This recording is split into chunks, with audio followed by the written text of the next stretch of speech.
of exciting things to tell you. Actually, I was hoping we could get the lady next door to come in and read the slides for me. That's how excited I am about a lot of the content. We're going to go through a roadmap and what's new. Basically, what we're going to be talking about is where our products have been recently, where they are right now, and what's coming up in short order and in the future. First, I wanted to mention we've got a lot of great talks this week. Here's just a page of talks by Cincomers. And we've got some exciting talks today too. Travis follows up this talk. David Buck talks later this afternoon. And I should even put more pages in because there are just a lot of great talks here this year. So, like I mentioned, what we're going to do is talk where the product's been, where are they now, and where are they going in the future. And I'm going to talk about a few other things, about what we try to do with improving things, improving the customer experience. First, to start off, both our products use the Cincom Smalltalk Foundation. And what that allows us to do is concentrate our resources on things that both our products can benefit from. Both products exercise the base, so both improve the base, and we find this is a useful and wise use of resources to do it in this fashion. So most of the things here are going to refer to these levels of the products. The M2 8.4 and 7.9 will probably be in customers' hands in sometime in June. We'll be releasing that late May, early June, and in customers' hands sometime in June. So a lot has happened over the past 2 years. This is just the past 2 years. The last slide goes back even a little bit farther. But just in the past 2 years, we've had 4 major product releases and 4 maintenance releases. So we've got a lot going on. A lot of really good changes we want to tell you about. So in the foundation piece, just the foundation, things that are shared, we've added a Unicode Windows virtual machine. And that was, it supports wide characters now, and that was largely a transition for the internationalization work that we're doing. Store is something that a lot of our customers use. A lot of customers, a lot of users, a lot of the community use that. Some lean on it very hard, and we start getting a long laundry list of things that they want to see improved in store. And we looked at it, and it sort of been neglected for a little bit, and we looked at it and said, okay, for the long term, how are we going to address these customer needs and requirements? And basically, we decided to revamp the whole thing. Alan Knight, who couldn't be here this week, used to tell me that he'd only improved 3 things with the store: the front, the middle, and the back. So it was pretty funny, but we did basically exactly that. We revamped it from the ground up, and now it's a stable platform for lots of more productive changes in the future. We're really needing to solidify that base. And that took several release cycles, and we're not afraid to tackle longer-term beneficial projects like that. 64-bit work. We had 64-bit work come out initially years ago, and the 64-bit stuff was simply not up to the same standard as our 32-bit. So that was another thing that we set out to solve and solve. We put a lot of investment into the 64-bit and tremendous improvements, and we continue to improve that. Atomic loading, that solves the issue of, solves a class of problems where there's problems in the sequence of loading. Basically, it loads everything into a shadow area and then installs it into your image in one fell swoop. Delays, as operating systems evolved over time, delays started breaking in some interesting ways. So we also have an alternate implementation of delays that solves a lot of those problems. We improved the Mac virtual machine and support for it, support for Cocoa. A new prerequisite engine was integrated into the product. More things for the foundation. I'll probably mention some of these again too, because they've got a lot of use in the product. We created a new merge engine based on much faster, more modern algorithm. Does more things. We have a new comparison tool to go with that. Other things that we improved the store, we got rid of the old unique browsers to store. There RB-based now. We have board-based garbage collection for store. Just lots of fixes and cleanup. By the way, with each release, we grab, at freeze time, we grab the latest Seaside that we can and package it up so it's really easy to use, load and use for people using our products. And by the way, that works with both products. Some other things, external encryption, some new protocols, some new high-performance options for you. I hope you got a chance to see Martin's talk about that. If not, well worth checking out.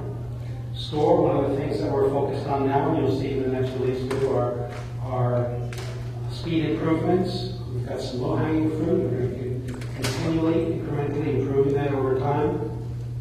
Some other things that people want for our store, our code repository system, is to be able to do some configuration mapping. So that is something slated on our roadmap for the future. And another thing is IPv6. We've been working on that, and we'll have that into the product at some point in the future. I think that's one of these things that's going to sneak up, and developers are going to need IPv6 yesterday, when all of a sudden it's mandated that they have to have it. So first I want to talk a little bit about Object Studio. We like to think of Object Studio as a business analyst thinking tool. And it's got some unique tools. Both of these, like I mentioned, both our products are built on the foundation, but Object Studio has some really unique tools. And one of the big messages I want you to take away from this is, even if you're a Visualworks user, you can use these tools. And you can use them and import the results into Visualworks. So there's a lot of benefit here to everyone. Object Studio allows analysts and developers to work together. It just runs on Windows, it runs on almost all the Windows, all modern supported Windows. And the big ticket items with Object Studio are the modeling and mapping, where architects can blueprint out their system, and hopefully you saw the building a business with Cincom Smalltalk that really highlighted the capability of a lot of these tools. I hope that came through about how easy and how quickly you can basically have the framework and scaffolding and database tables up to support a system very quickly. Another thing with that, one of the real attractive things about Smalltalk is usually with Smalltalk you get all the source code, right? So with the framework generation, a lot of things like this are black box or a white box. They give you the source code. If you say, this generates great things, but I want this tweaked just a little bit to be a little bit different, or I also want it to do this, you can go in and customize it specifically for your needs. So some really powerful opportunities here for users using that. I also mentioned the round-trip engineering. Both the architect working at the modeling end and the developer working at the code end. The modeler doesn't wipe out the work that the developer does. What's done at each level is reflected at the other end. And that's a powerful capability. We call it round-trip engineering. We've even gotten some requests recently for tools for Glory. And one of the things I'd like to tell you is we have them. It's called the mapping tool, and it's in Object Studio. And yes, you can use that and build your descriptor system and then bring that into Visualworks, for example. So it's there, you're able to use the outputs of these capabilities in both of our products. Object Studio Pass, we created the latest foundation with each release. We have been focusing a lot on the modeling tool, the mapping tool, bringing those up, making sure everything is working well with them. In the past, we moved the Windows messaging loop from C to Smalltalk to make it more transparent for developers, and it also solves some issues some long-standing issues that we had in certain circumstances. Lots of fixes and refinements. I'm going to be mostly in this presentation talking about kind of the bigger ticket items, but in every release we have lots and lots of fixes and tweaks in every release. So a lot of this stuff is even just the tip of the iceberg of what's available. A while ago we put in new icons and logos into our products, and Object Studio was the first Vista certified Smalltalk. So whereas now it is the only Windows 7 certified Smalltalk, we have the foundation tools and improvements from Foundation 7.8.1. We've continued to enhance the mapping tool, taking advantage of more of what Glorp offers us in the mapping tool. The Spy Debug tool, that does some neat things. It lets you track messages sent to specific instances. So it offers some neat things. And by the way, that also will work in both products. We use a scriptable installer that a customer could use if they wanted to deploy an installment of an application. So where are we now? We've added some changes for the runtime packager, making it easier to use for people moving up from Object Studio 7.x. Cursor support for Oracle, Unicode support for databases, Trippy Inspector is now standard. And again, like I mentioned, every release, lots of refinements and fixes. So where are we going? Well, we've got some interesting plans. The feature tools, as I mentioned, are the mapping and modeling tool. The mapping tool, we're going to be adding in some interesting object relational mapping capabilities to include inheritance mapping, conditional mapping, and dictionary mapping. The modeling tool, we're improving the interaction diagrammer and making enhancements to the editor. We're also incrementally improving the GUI builder, refining that and bringing it forward. We're making improvements to database performance. For this next release, we're now using a much newer version of the Microsoft compiler to build it. And sometime in the future, we'll be building a 64-bit Object Studio when customers request it. Our other feature product, VisualWorks. This is kind of how we pitch VisualWorks, the do anything faster, better cross-platform tool. Most of these things you can attribute to the capabilities of Smalltalk and performance of our VM. Just wanted you to see how we pitch Smalltalk to non-Smalltalkers. So what have we done in the recent past with VisualWorks? Well, as I mentioned, we got all the improvements that I mentioned in the foundation. Internationalization, we have lots of requests from customers saying, well, we built this application and we want to be able to sell that in all these different places around the globe. And we need more robust internationalization. So we did that. We went to a CLDR Unicode-based standard, and we literally went from 14 locales to hundreds supported by CLDR. And we're continuing to incrementally improve that each release as well. I mentioned before our Solaris and Linux 64-bit platforms underwent a major revamp, bring them up much more capable now. We've revamped COM, so if you use COM, some really nice capabilities in COM to more easily integrate it into VisualWorks and even go through and discover the API. It's a really neat interface and tools that are with the newer version of COM. We also made it so you could integrate ActiveX windows into your VisualWorks application. Like I mentioned before, also for Object Studio, new professionally designed icons and logos. So where are we now? Some more recent things. We had a number of requests from customers to bring up the SOAP and WSDL API to a current spec. So we revamped that. I mentioned basically store was revamped, and now we're starting to make very specific changes and improvements to it. A new comparison tool, and merge engine. A couple things I want to talk about. I think they're really neat. One of the things that we added in very recently was the project launcher. And it always bothered me that on Mac and Windows we had this icon right on the desktop, but the usefulness of it was kind of limited. So we made some changes, and I really hope those changes help brand new people to the product, experienced people can use it, and it also did some other things. So let me tell you what it does. Project Launcher, well first, when a newbie comes to Smalltalk, that there's this pattern that you start a Virgin image and you say it has a different name. So when you click on the icon, the old way that the icon works is that it would bring up visual.im from a Virgin image. And hopefully the person understands this pattern in Smalltalk that you say the image has a different name. But now, of course, if they went back and clicked on that icon, a nice pretty desktop icon, they'd say, well, where's my work?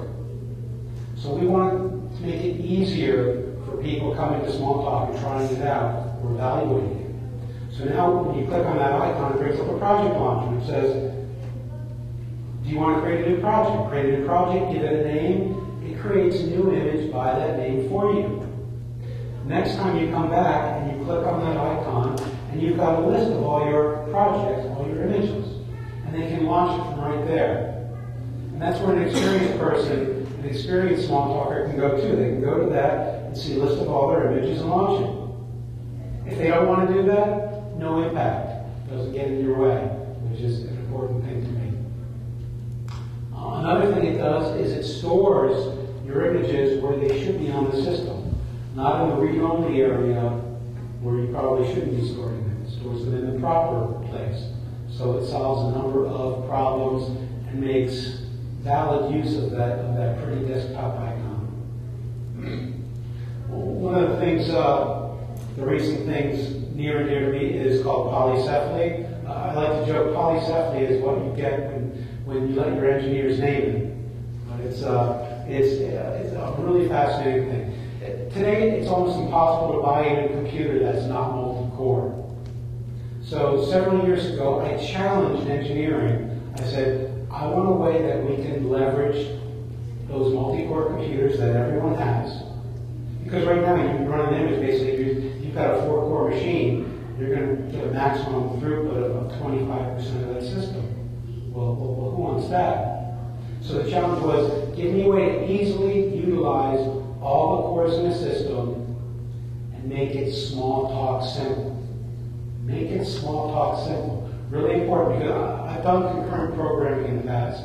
I'm sure a lot of you have done it. And you're probably well aware that as the power of concurrent programming goes up linearly, the difficulties and bugs and problems goes up exponentially. It's just the nature of the beast. So I don't want to put just the usual stuff in me and me too, here it is. And one of the great things about Smalltalk is because it's so simple and powerful, it lets you tackle really large, difficult problems. I didn't want that brain bandwidth going to working with traditional concurrency problems. So what I wanted in the solution was something that gave me 80% of the benefits of concurrency and only 20% of the difficulty. And I think that's what we got. I'm thrilled. It's really easy to use. What polycephaly does is lets you really easily launch headless images. So I can say start up 3 images, just like a line of code. And I can say image A here, do this. When you're done, pass back the results. Image B, you work on this. Image C, you work on this. And I've got some examples where I can basically have a queue. I can start with as many images as I want, and each image basically comes, grabs from the queue, does the work, returns the result, grabs another item from the queue, and you've got bunches of these virtual machines going off and attacking that queue. And it's a lot of fun to play with. There's some really interesting things. I've got a quad-core machine that I use, and I found I could basically saturate my machine and max out the performance and throughput. And one of the interesting side effects is I can make my desktop almost unresponsive because I'm so utilizing that machine. So now I often use 3 and have one main one gathering all the results, and that gives me enough CPU power on that one core to still keep a responsive desktop. So it's been a lot of fun to play with. More recently, I'm using 64-bit images with polycephaly and experimenting with some things for a future report on ways to use that. At first, when this went out, I was a little concerned. I'm like, well, we put this out. I think this thing is fantastic, and I haven't been hearing anything. And it was kind of funny. The reason that I wasn't hearing anything was because it just worked. And then I started to hear from customers, oh yeah, we're using that. We split up our system analysis, and we're getting 3x the throughput. Or we're, instead of doing our testing linearly, we're using polycephaly. We're getting, several times the throughput. So if you're into performance and need things like that, it's not a panacea. It won't do everything, but the things that it works for, it works fantastic. off my soapbox about polysite.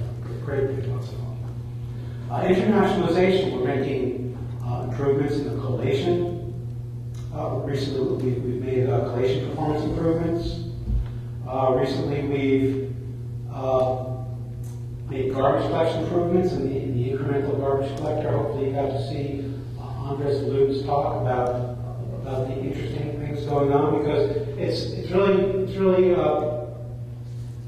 encouraging to me that in this very staid piece of our virtual machines, we're going in, we're basically redoing pieces, and we're making some significant improvements in a very staid area of the product. So I think those are pretty exciting. People love to get more power out of their current application.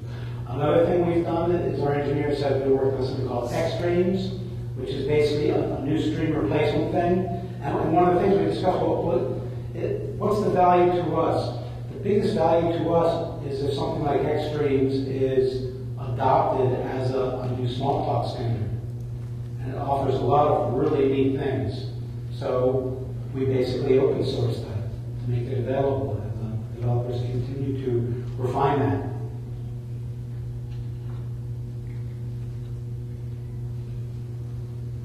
The future. A lot of this is in the near future. There are, if you saw Lotus' talk, there are more garbage collection performance improvements coming in the release that's coming in a couple months. External encryption, more protocols, more performance, more options, if you saw Martin's talk.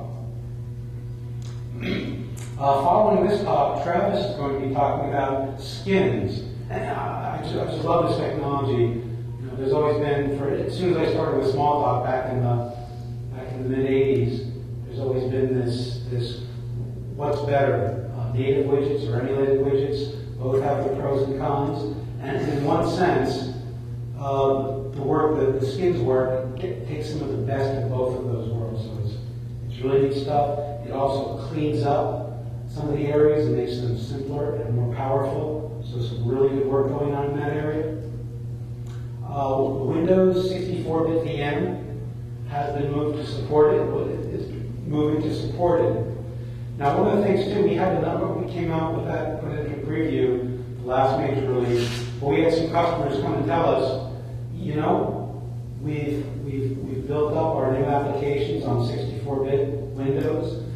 We want to put it into production, but we can't until you officially support it. So for specific customers, because they came and talked to us, and we work with them, we want them to be successful, we supported it just for them in the interim. Some other interesting things coming out. Well, with Windows 64-bit, people are going to want to use COM64. So we have COM64 coming out. There's also COM garbage collection is supported. And there's a number of other things that are going on in COM that are distinct improvements. More 64-bit stuff. Oracle 64-bit supported. Windows ODBC 64-bit supported. We are making more refinements and tweaks to our WSDL SOAP protocols. Well, we actually had one of the customers kind of used a less standard, not officially blessed means of using SOAP and WSDL, and we wanted to make sure that it worked for them. And by the way, we do something also called partner development, and that is if something is really important to you, say we hear from several users and customers, hey, this is really important to us. Are you going to work on this? And if you do, we'll commit to testing this, giving you feedback, working with you, whatever you want. It's really important to us. So we often work specifically with specific customers to get into a tight loop and make sure that it works for the customer, and for us it's useful to customers, and for that customer they know when the next release comes out, it's going to work for their application. So it's really a win-win. So if there's specific things that you want to work with us, come talk to us. It's like I said, it's really a win-win. It helps out everybody involved. We're making more performance improvements to database drivers, continuing to move that forward. polycephaly that I just talked about is being moved to supported, although lots of people have just been using it. It just works. It's really simple and really powerful. We have a polycephaly 2 coming out. And that's actually built on a completely new framework. And what it also does, it allows you to give work to remote machines. So not only can you use multi-cores, you can basically build out a grid.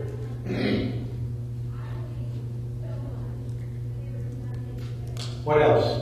The future, I mentioned IPv6. That'll be part of our foundation in the future, available for VisualWorks and other studio applications.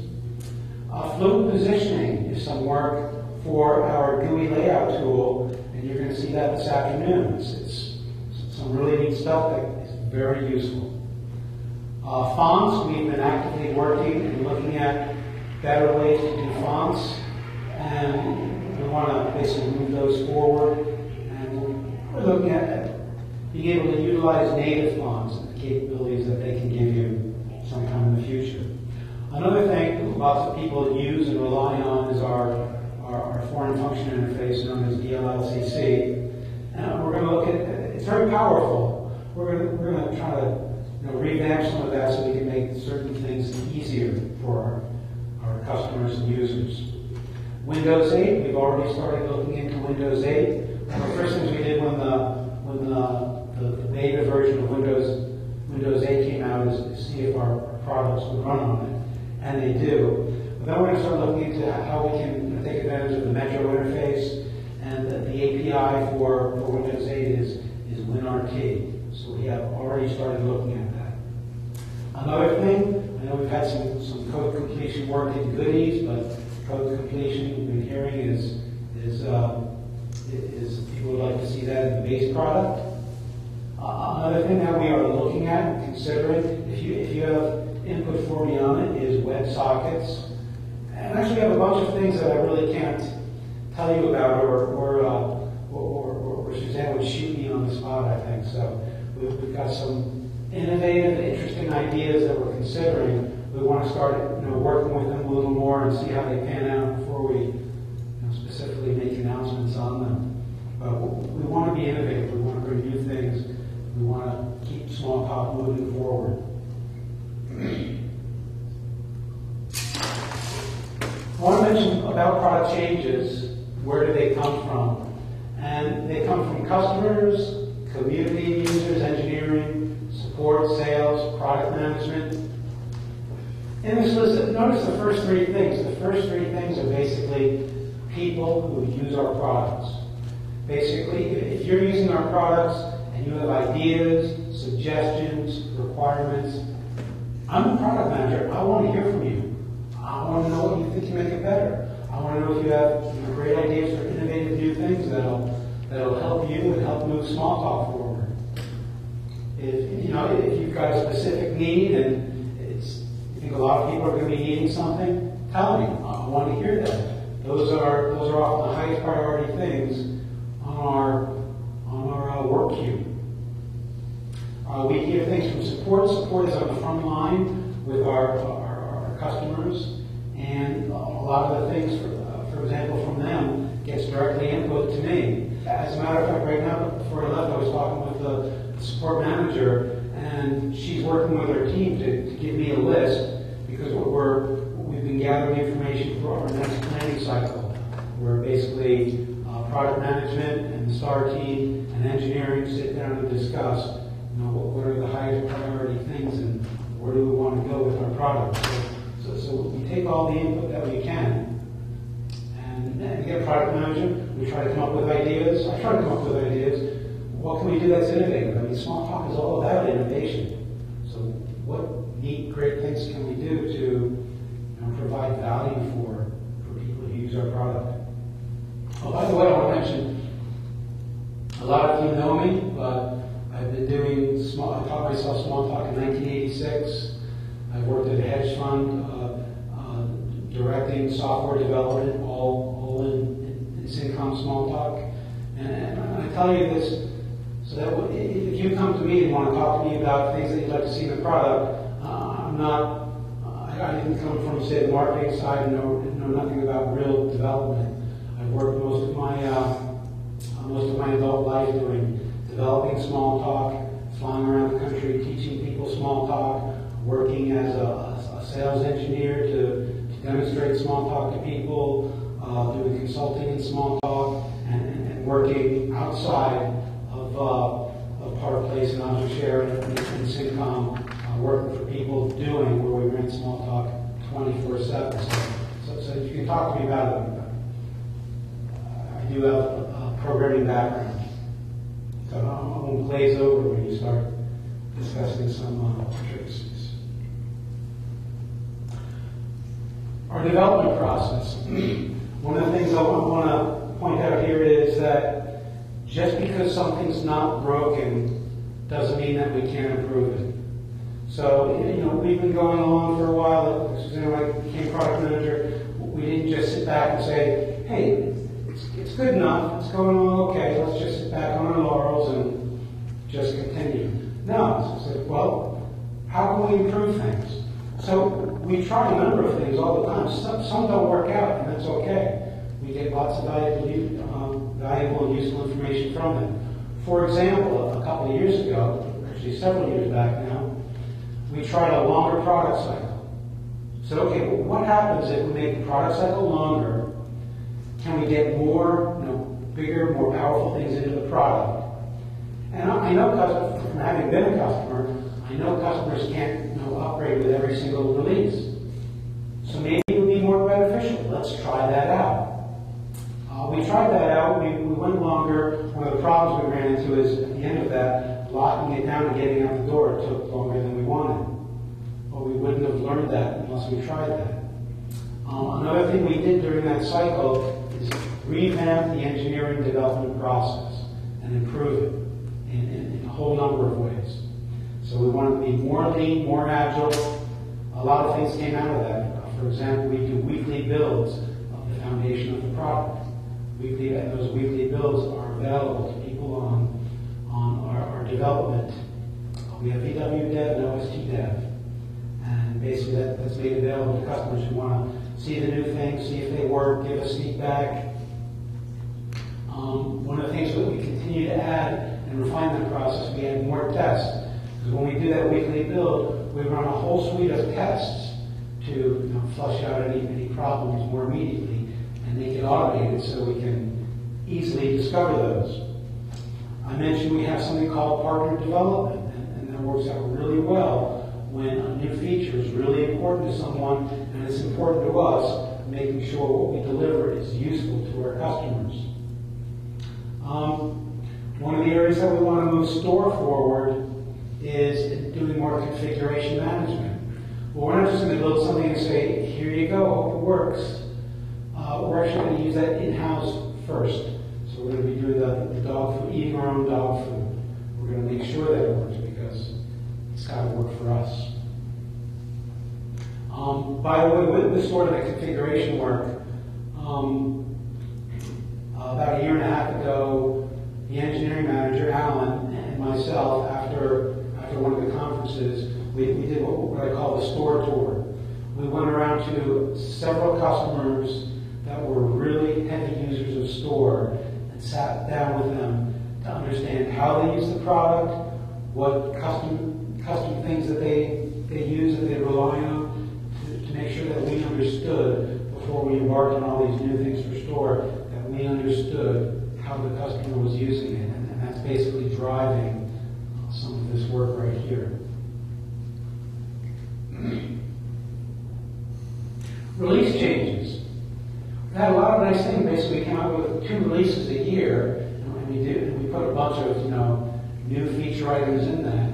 And I started hearing more and more feedback from customers in the community saying, a dot release. I want a dot release to be a fix and refinement of the major release. I don't want all this new stuff in it because new stuff can often represent more work for porting. And people want to port to, that they want to move up to our products, but they don't want surprises or unexpected work. So I heard that and we had a lot of internal discussion. Well, but customers want this. So we heard you. Object Studio 8.3.1 and VisualWorks 7.8.1, which recently came out, are true maintenance releases. So for example, if you're on 8.3 or 7.8 and want to move up, it should be relatively painless. Often people have the mindset from years ago with, they wait for the dot release or Service Pack 1 from Microsoft, and I can understand that. So they expect this, they wanted this, we listened to that feedback, and we've taken specific actions to take care of that. One of the really nice things that also came out of this was that it kind of changed some of the interaction between support and engineering. Because one of the things that I said, okay, hey, support is on the front lines. When we put out a new major release, they're getting the issues. They're solving those issues. They're building resolutions for our customers. I want them to be a big part of the maintenance release. And we don't just take the resolutions, throw them in there necessarily for the maintenance release. Because we need to work with engineering to understand the long-term implications of where we're going with something. Some things go in, sometimes support and engineering work together to build something that's better, more appropriate for the long haul. And one of the nice comments I got from the support manager, she said, this last maintenance release, I feel that support and engineering have worked closer than they ever have. And that's a good thing. It means we're getting to our customers what our customers are, what our customers need.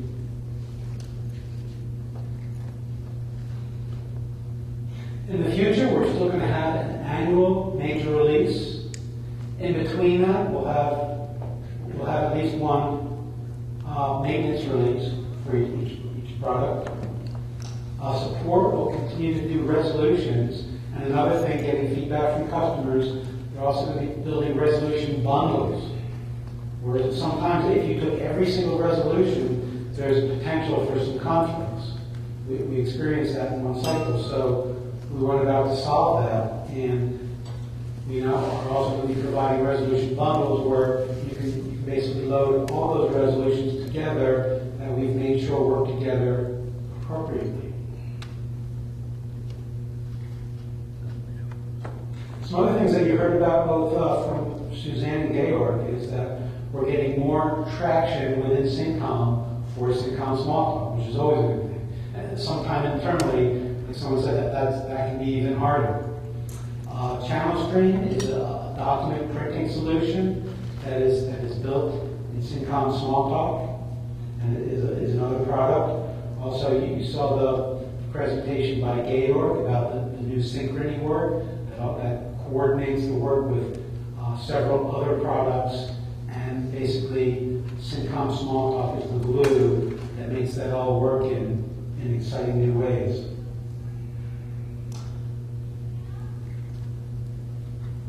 Okay, what's next? Probably most of you know the quote from Alan Kay that the best way to predict the future is invented.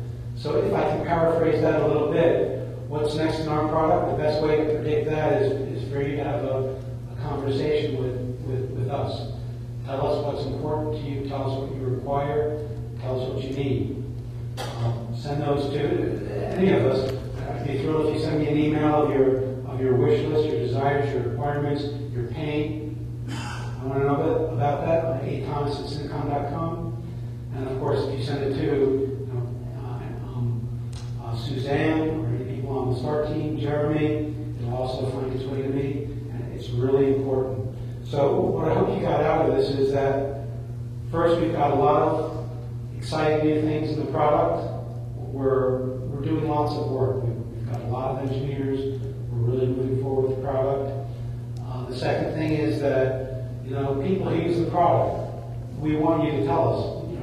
We get our highest priority ideas from our customers, from the community, from users that are using our product. If you're using our product, your feedback is important to me. And third, we're not afraid to try new things and make our processes and how we deliver the product better for you. We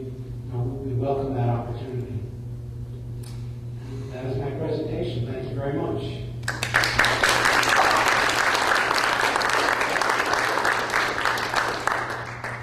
I have one question.